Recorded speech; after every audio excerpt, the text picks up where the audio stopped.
Hey guys, this is Greg coming to you with another Fundrise video. In the last video, I talked about going over what the heck this circle even means. What is core plus and value add and opportunistic? What exactly does that mean is in your portfolio? Because you see inside this interval fund that it's mostly this core plus with 5 projects and some value add and that one opportunistic property in here. But what does it really mean? Because Fundrise just adds some things in, and is it supposed to be that way? Let's just go through this. I found an article that Fundrise published. I'm just going to read through it with you guys, and if you guys want some more of these kind of articles with me reading it, let me know. I kind of enjoy it, and they're worded really well. So I'm going to try and read it as best as I can here. This is an update, improvements to how your real estate portfolio is organized. So back in the day, they had a portfolio in a little bit different of a term. So they didn't have it broken down in those 4 individual things which you'll see below. They had it in kind of an A through F, and we'll go through here and see this. So this is back from February. They'll say, if you logged in your Fundrise account within the last couple of days, you may have noticed that certain parts of your dashboard look different, including your portfolio chart and the various representations of your individual real estate projects. At Fundrise, we believe that a key part of providing a better investment experience is continually working to improve the software tools and communication we provide, which I think is great, in an effort to make you a more informed investor and give you a clearer picture of how you're investing your money. To that end, we'd like to share with you a few updates.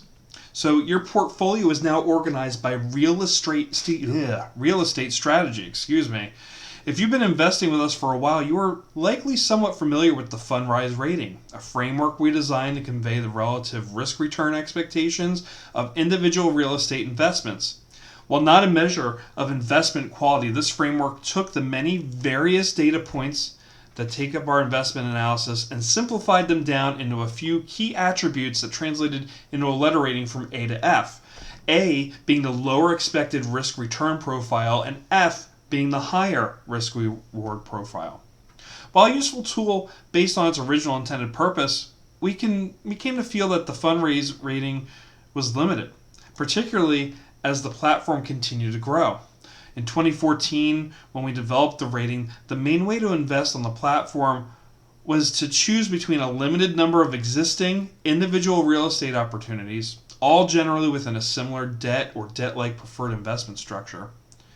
Today, however, both the overall Fundrise investor community and our real estate portfolio has become even more diversified.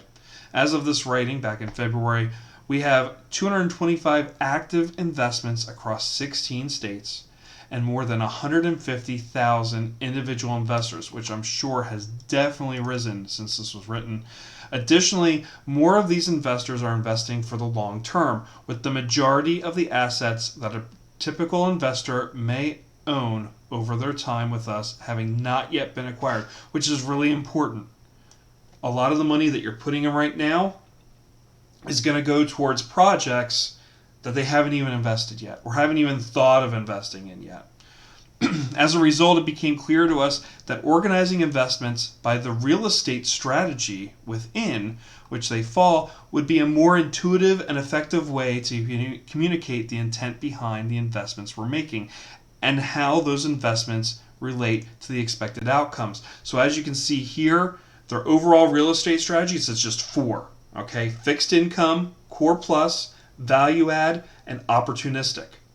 And as you can see, fixed income is relatively lower risk, all the way up to opportunistic, which is their highest risk. So low risk, low reward, possible low reward, and higher risk, possible higher 10 plus total reward.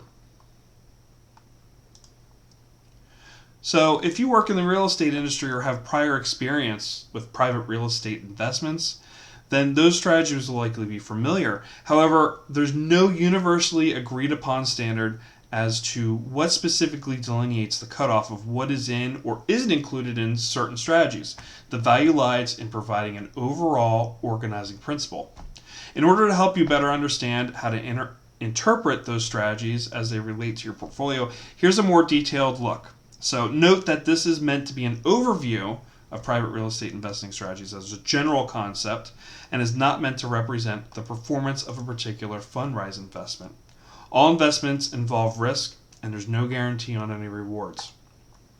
So here we go. This gives you an idea of what the 4 different categories kind of cover. A fixed income provides real estate-backed loans or similar structured financing. They don't really have an upside.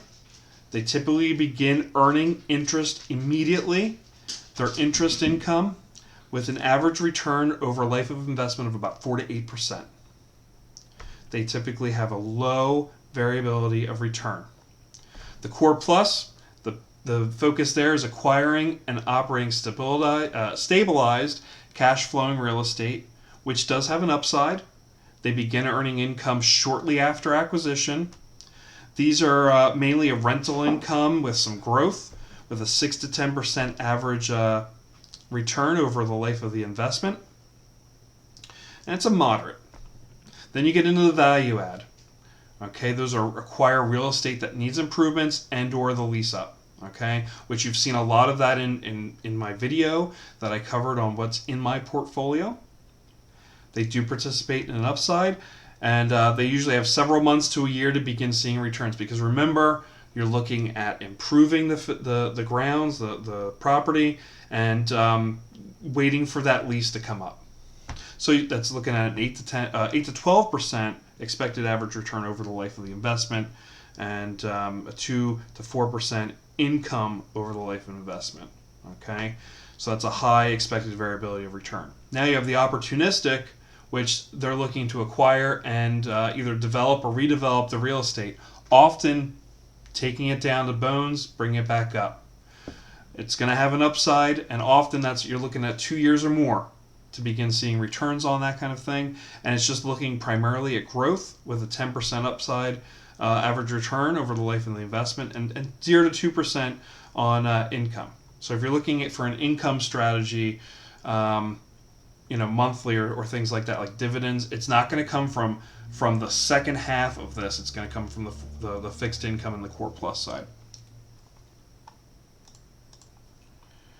So how real estate strategies relate to your objectives. In other words, the strategies we employ represent the how behind the what you want to achieve as an investor, whether that is focusing on earning consistent income, long-term growth, or a more balanced approach. Generally speaking, investors focused on income should expect to have more from their portfolio weighted towards the fixed income and Core Plus strategies, as I said before. Growth-focused investors would tend to be more allocated toward the value add and the opportunistic. And those seeking a more balanced profile would be going somewhere in between, just mixing it all together. However, we believe that diversification is critical, so you will likely see a small percentage of your portfolio allocated to strategies that may seem a bit outside of your intended objective. Again, it's important to remember that your Fundrise portfolio is constantly growing and evolving as we continually acquire new assets on your behalf. Like I showed you the other day, a property got added into that fund. And existing projects in your portfolio complete their business plans and pay back. Generally speaking, your portfolio is likely to get more diverse the longer you remain invested. Therefore, it's expected that your portfolio's weighting across strategies will change over time, and there is no such thing as a correct allocation. The way you might think about a portfolio of publicly traded investments, like 70% stocks, 30% bonds, it's going to change every once in a while. Sometimes you're going to get a little bit more of that fixed income. Sometimes you're going to get more of the dividends in there, depending on how you're weighting your strategy. Now, in the interval fund that you're in as a starter or even as a basic plan, they're going to be doing that for you. When you get up into that core level and higher, you're going to be able to choose the funds that you want to specifically go for. So to provide a timely example, current fixed interest rate environment where rates are at a near historic low, the current interest rate environment has driven down yields on fixed income, i.e. debt and similar preferred structure investments.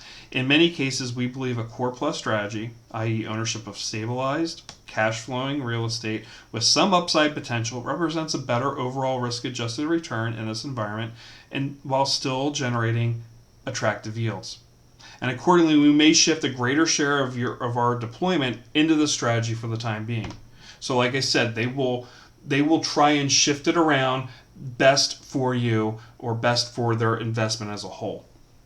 Constantly incorporated new information into our thinking and reevaluating our strategy in an effort to get the best outcome for you as an investor is one of the key things that makes Fundrise different from other investments you may be using to owning, which often blindly conform to a model portfolio, even when some of the allocation may not make sense given what is going on in the real world. So, going forward, in most cases, we will no longer publish the asset level projected returns of each new real estate project that we acquire. Instead, we intend to focus more on our communication of the project strategy, which I did show you kind of at the bottom of each project. It'll give you kind of a timeline of what happened, acquired it, if they're making money off of it, things like that.